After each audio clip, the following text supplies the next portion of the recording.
everybody. I'm Evie Roberts, and this is my podcast, Talking in the Dark. Welcome.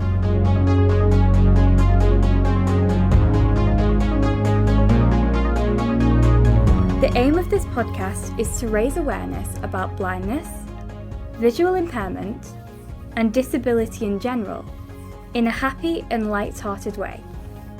For those of you that don't know, I am blind.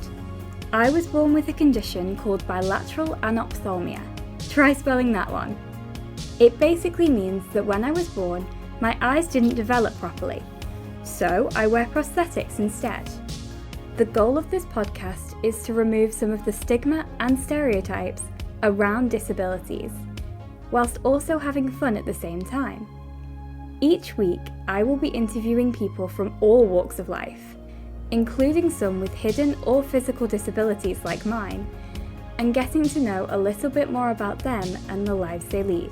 This week, I am very excited to tell you that I will be talking to Henry Fraser, who also has a disability and is an incredible artist and author. My name is Evie Roberts, and this is my podcast, Talking in the Dark. Welcome.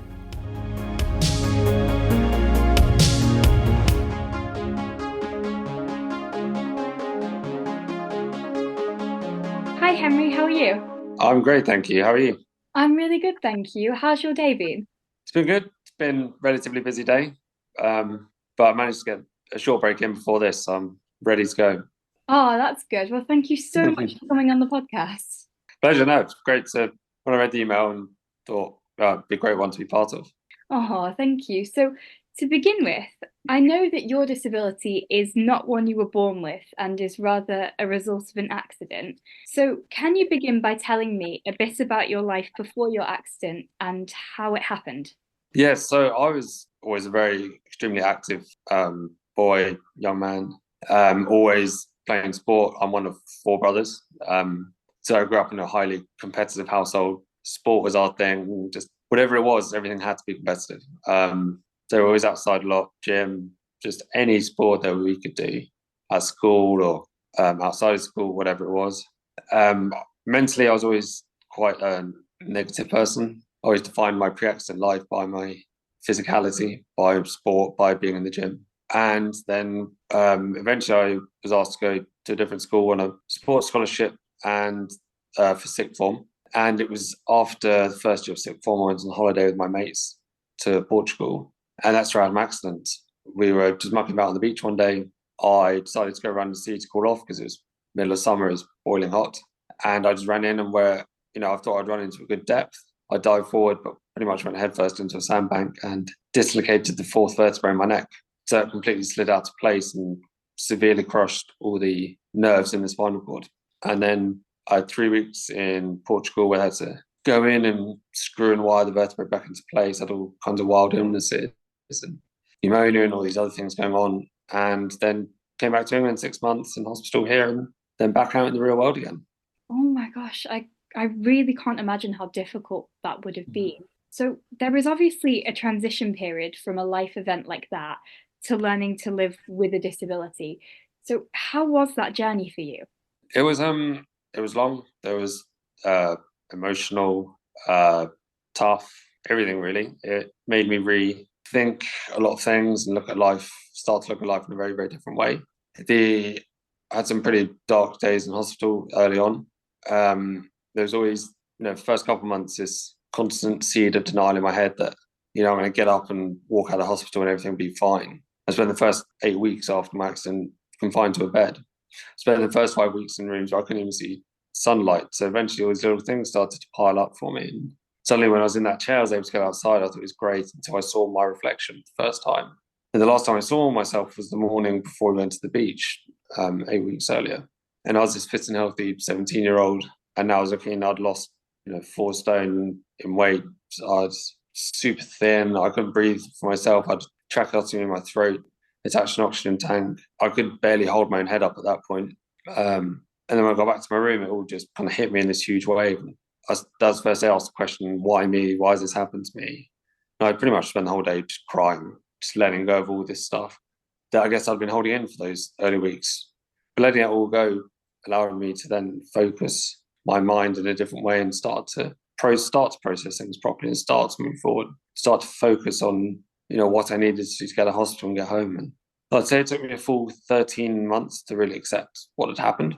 And yeah, it was 13 months of a lot of mental, physical trauma, a lot of just having to work harder than I've ever worked in my life, both physically and mentally, and dig deeper in places that I kind of didn't know existed in myself. And it was 13 months of trauma, hard work, but I'm glad I did it. I'm glad I stuck with it for 30 months of all that for what I'm hoping is a future lifetime of happiness is worth it. Yeah, definitely. I think obviously that 13 months would have been extremely hard, but I guess it must have felt quite nice to know that it does pay off in the end. Definitely. It was, yeah, it was good to get that, I guess, payback almost at the end of that. I've done it. I'm there. I'm through it. I can start to really think about my life and think about what I'm going to do going forward and start to just enjoy life again rather than just accept what's happened. I'm actually able to move beyond that and enjoy my life. Yeah, definitely. I know that one of your sort of mottos is accept and adapt. Was that something you kind of adopted during that transition period? Yes, it was. I think it was something I wrote about 10 months after my accident. And it was something that, especially in hospital, when I was having setbacks with illnesses and all the other things along the way, that I was trying to get in my head of trying to focus on, okay, that's happened. I can't dwell on it. There's no point in me sticking with that if I really want to start progressing, if I really want to start moving forward and pushing myself. So I had to just keep doing that over and over again and keep telling myself that and keep doing these things repetitively over and over again until they were just driven so hard into my head that they were becoming second nature, that eventually years down the line, I wasn't thinking about these things. They were just kind of coming naturally to me in those moments. Yeah, so your family have obviously played a huge role in your journey. How important do you think it is to have a good support network?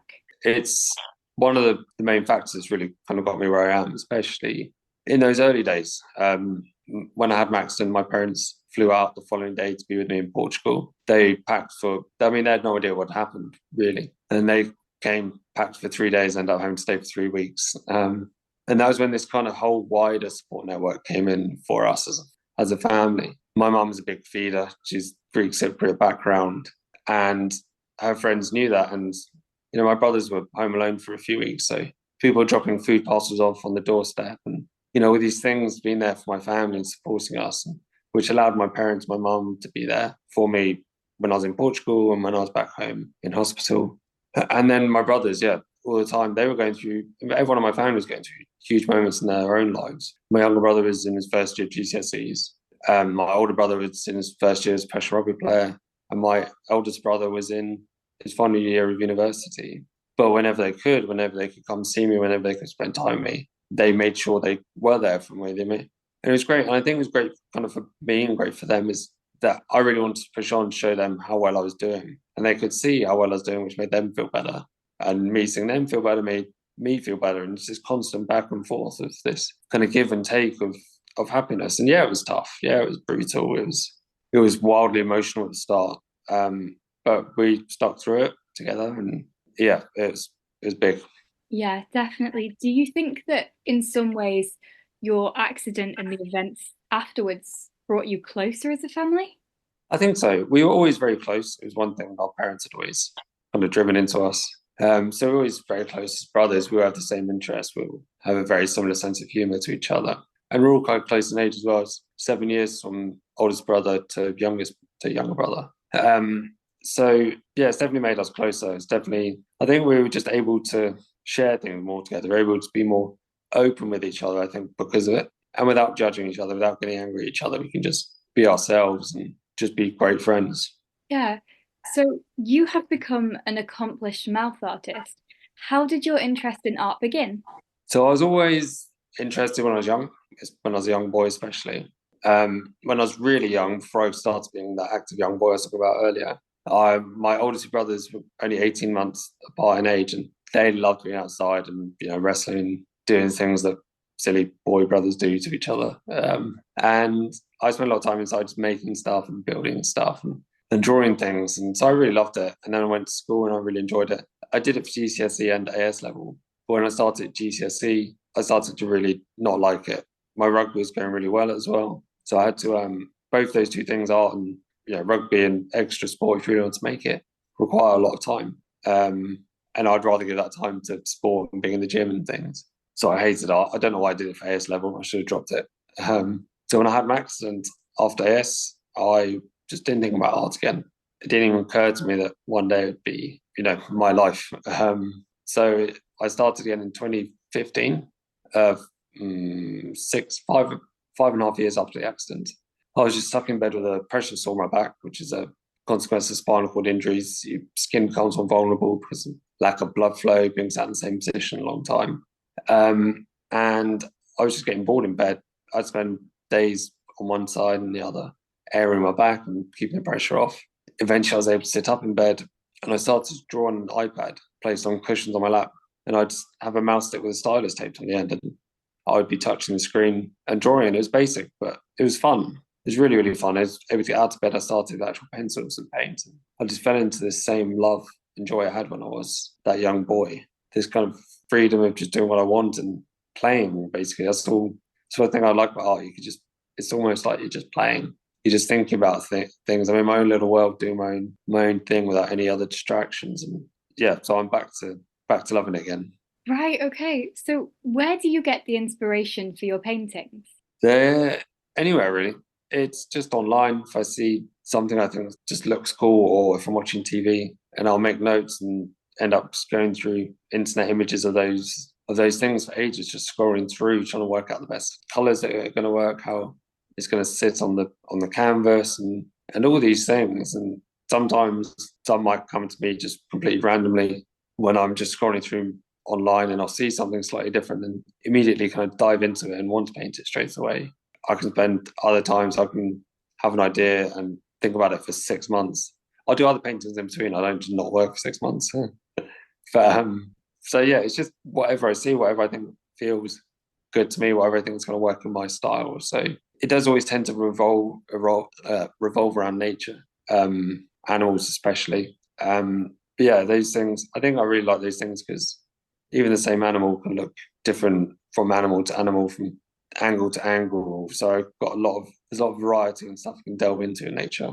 Yeah, definitely. Do you like enjoy being in nature or around animals, or do you just enjoy painting them?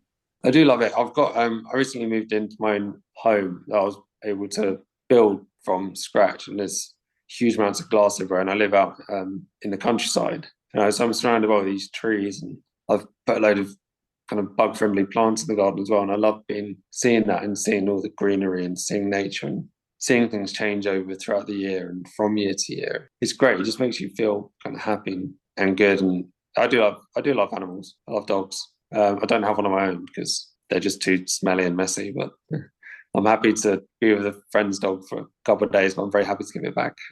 Yeah, I know what you mean. I've got my own dog and I love him, but like if chaos was an animal, it would be my dog. So I get what you mean. What breed is your dog?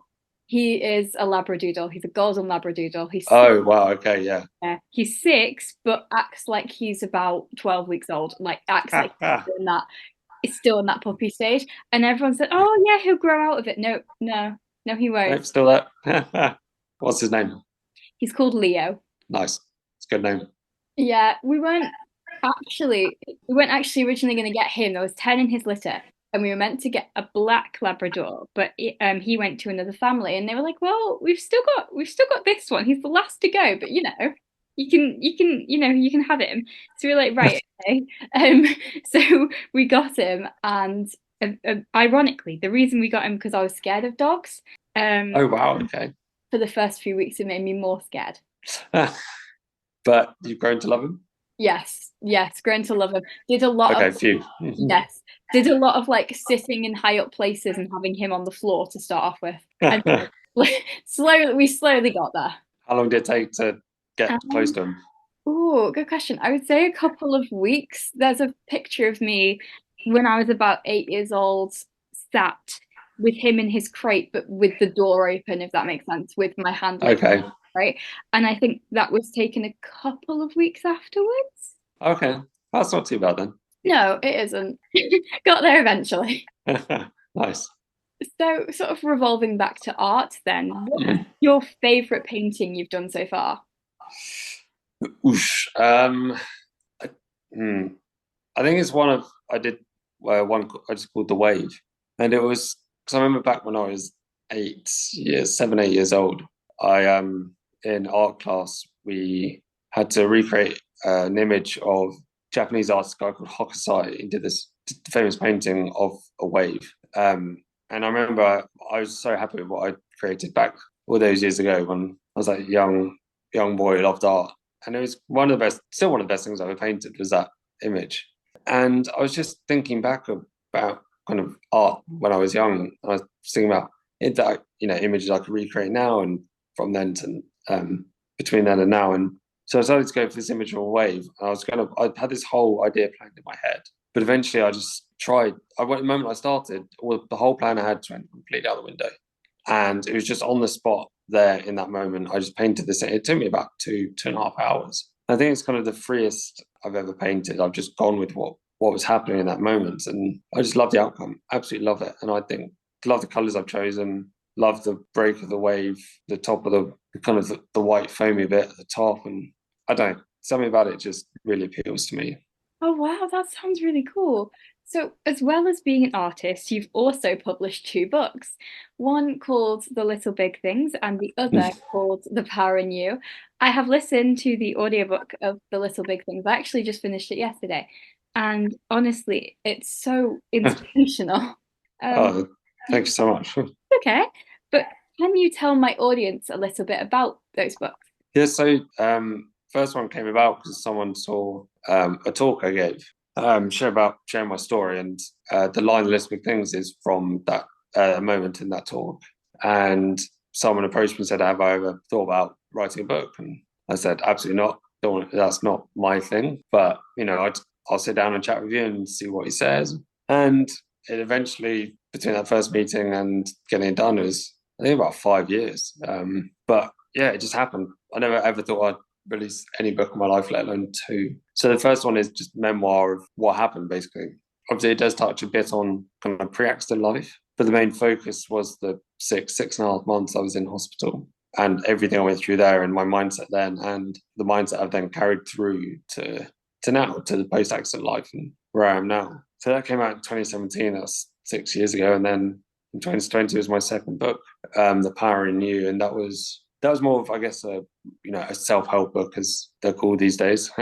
And it was that was more just about my mindset, really, about kind of delving deeper into that and what I was thinking, how I think, and those things. And that was much harder to write because I had to really stretch that out and think very differently and think about all the things I've gone through kind of in my mind and get those down and try and explain to those people what I was going through. So yeah, they're both very different ones to write, but both lots of fun. Yeah, definitely. Did you have one that you enjoyed writing more than the other?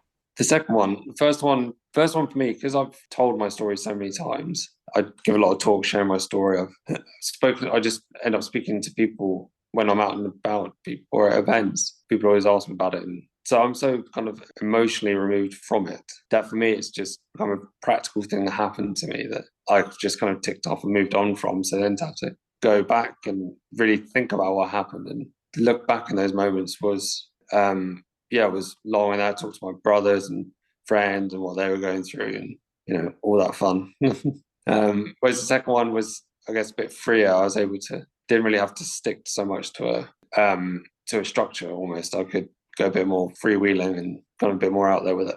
Right. So The Little Big Things has now been turned into a West End musical showing at the Soho Place. How did that come about? It was, I think it was only about a month and a half after my first book, after the List Big Things came out. Someone read it, and then I was I think it's on me on the Jonathan Ross show when I was on there promoting the book, and he turned to his housemate and said, "Oh, that's Henry Fraser. That's the one I was telling you about." And she said, "Oh yeah, I know him." Turns out his housemate was girlfriend of a guy my brother played rugby with. So it's kind of this weird connection back. And this guy works in musical theatre and has been on stage and written stuff as well. So he emailed me to say, "I'd love to talk to you about turning your book into a musical." And again, I just thought, obviously this is quite a weird thing. I can't see how that would ever work. So I just met with him. Why not? There's no harm in just meeting and talking about it. And I loved his enthusiasm. They wrote a couple of songs sent to me, and I was totally sold. And I just said, yeah, go for it. And I'd let them run with it. And yeah, it started in September. It was meant to end in March, but because it's been so popular. Sorry, it's meant to end, started in September. It was meant to end in November, but because it's been so popular, it's been extended till March.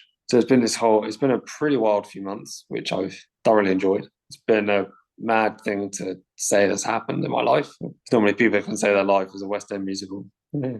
But I'm absolutely loving it. I think it's been an amazing few months. Yeah, I can imagine, and it's brilliant that it's been able to be extended because of the success of it. Yeah, so it was one of the things, because it was mentioned to me beforehand that if it goes well, they're going to extend it. But then I was just quite worried that it wasn't going to happen. I was like, oh, it's going to be a short run, it's going to end, and then suddenly just bam, they're like, yeah, we're extending it. I was like, oh yes, phew, I get to enjoy it more. Yeah, that's always good. So, another one of your mottos is every day is a good day, and that is extremely positive. So, how did you develop such a positive mindset? Um, I think I just wanted to adopt this kind of new, relentlessly positive attitude on life. I was very negative from accident. I was very anxious, very worried a lot of the time. Always went in situations thinking about, the worst outcome, or this might fail, or that won't work, or what if it doesn't work? I'm going to feel bad about it. All these constant questions in my mind, just constant doubt. All these. So I decided to just go, okay, I'm not going to think like that. I'm going to do this. I'm going to take this in. I'm going to work on this. And again, it takes a lot of time. It takes a huge amount of patience to kind of really drive these things into the mind. And yeah, then it suddenly happening, and I was able to look at life very differently. I was able to see joy and happiness in every single day. And, it's not like I say to people, every day is a good day. It's not a literal thing that every day is the best day. Because bad stuff can happen today, but you can, if you're able to find one good thing, one little moment of joy or happiness in that day, for me, that makes it a good day. And that's what I'm taking. One thing I've learned big time in life is that, one thing I've learned is that joy and happiness surrounds us all day, every day. But we're always told joy and happiness are meant to come from big things, from getting new stuff, or, when you're older, it's about, buying yourself new clothes, or a car, or whatever, new promotion or whatever. Those things are happy, but you ignore all the little things that are around us every day. We've just become numb to them. They're so abundant in our lives, we become numb. We don't feel them, we don't experience them, we don't recognize them. And suddenly when I thought about that, I started to reduce everything down to the smallest moments, to things that make me happy, to, being at my easel for a bit, or looking outside my window and seeing sunshine, or having a cup of tea. All these things are happy moments. They make me feel good. Why shouldn't I be celebrating these? Why shouldn't I be feeling them as fully as I can? And suddenly when I realized that, I realized these things are happening all day, every day. The reason why negative moments hit us so hard is because they're few and far between in our lives. They're the rare moments that knock us sideways. But if you're able to experience joy and happiness on such a small level every day, when those negative moments do happen, you're in a much clearer space to deal with them and to accept them and adapt and move on. But again, it takes time and patience and hard work, but it's worth it.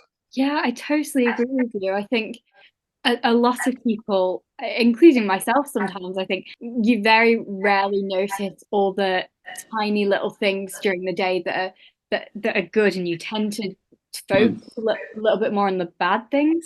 Yeah, I think it's natural for that to happen. Especially there's a lot of stuff going on in everyone's lives that it is hard to not see them. And sometimes you do have to work harder on certain days to see them. But yeah, it's worth it. It's really worth the effort, I think.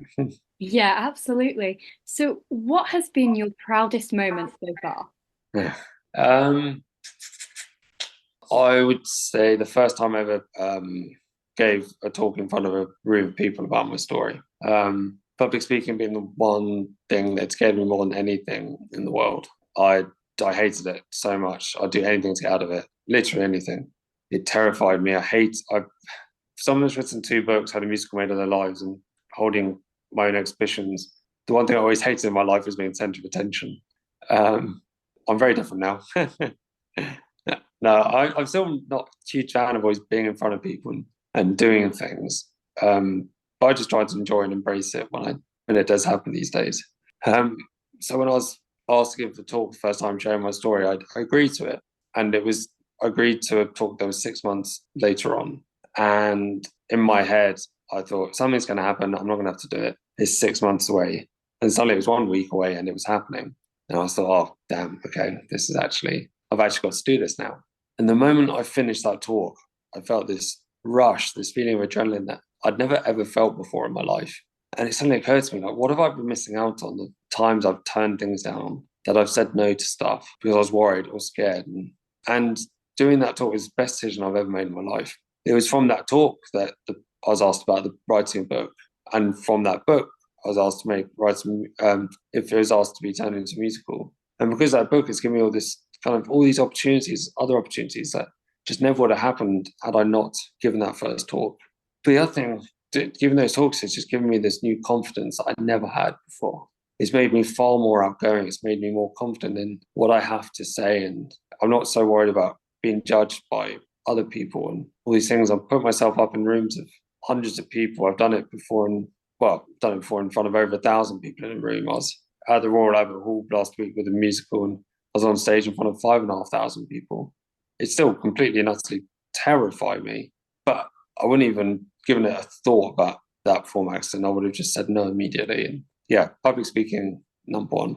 Yeah, definitely. I can imagine that facing that fear as well. Obviously, it was something that you often avoided beforehand, that facing that fear and knowing you could do it would also give you a real sense of accomplishment. Definitely. It really drove me forward because it drove me forward to do other things and to think about other opportunities that I was offered along the way. And so I thought, okay, look at this feeling I've got of doing this. I'm not going to turn things down. I'm going to try them. Yeah, if they don't work, they don't work. That's fine. That's not going to bother me anymore. But who knows what happens if I do it, how I'm going to feel, or the opportunities that might come out the other side. It taught me a lot. Yeah, definitely. So, do you have any future aspirations? Um, no, I'm hoping to I will be having an exhibition next year. Um, I try not to kind of think too far ahead, plan too far ahead. I don't want to kind of lose the joy that's happening in kind of moments along the way. I think planning too far ahead, you kind of get lost in the end product rather than those each day along the way. But I don't. I think I'd like to use my platform a bit more for you know for people for disabled people, like you're doing with this and in your life as well. I'd like to start doing that more, I think. Yeah, definitely. I think that would be really good. And I know what you mean about not thinking too far ahead. And I think just, by continuing what you're doing, which is so phenomenal, you'll do really well. Thank you. And you are. I mean, yeah, reading the list of everything you're doing is pretty incredible. Oh, thank you. Well, thank you so much for coming on the podcast. You're such an inspirational person, and it's been so lovely to meet you. No, and you, and well, same to you. Yeah, like I said, I think you're doing incredible, and I'm sure you are also inspiring others every day with what you do. And yeah, fair play to you because it's incredible. Thank you. That's really kind of you. And thank you to my audience for listening, and I will see you all next time.